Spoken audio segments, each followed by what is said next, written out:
मित्रांनो, सोयाबीनमध्ये तुम्हाला तण नियंत्रण करण्यासाठी मी सर्वात प्रभावशाली असं तणनाशक सांगणार। इथून पाठीमागे तुम्ही स्ट्रॉंग आर्म असेल, पेंडिमिथिलिन असेल किंवा सुमीमॅक्स याच्या फवारण्या सोयाबीन पेरणीनंतर केल्या असतील, रिझल्ट मात्र एवढा चांगला येत नाही, औषधं महागडे येतात। त्यावेळी सोयाबीनसाठी तुम्हाला मी नवीन जनरेशनचं टाटा मार्क प्लस हे तणनाशक, याच्यामध्ये डायक्लोजम सुद्धा घटक आहे आणि पेंडिमिथिलिन सुद्धा। याच्यामुळे तुमच्या सोयाबीन पिकातील गवत वर्गीय तण असू द्या, रुंद पानाचे तण असू द्या, याचं चांगलं नियंत्रण पुढील 1 ते 1.5 महिन्यापर्यंत होणार आहे।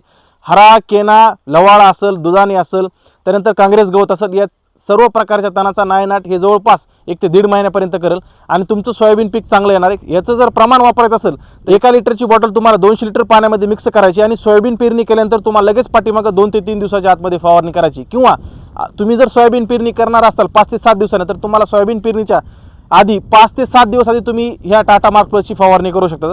तर यावर्षी नक्कीच नवीन जनरेशनचं तणनाशक वापरायला विसरू नका, रिझल्ट याचा 1 नंबर आहे। तर नक्कीच ह्या वर्षी टाटा मार्क प्लस हे सोयाबीनसाठी तुम्ही तणनाशक वापरू शकतात। हेच तुम्ही भुईमुग जरी तुमचं पीक असेल तरी सुद्धा जमल।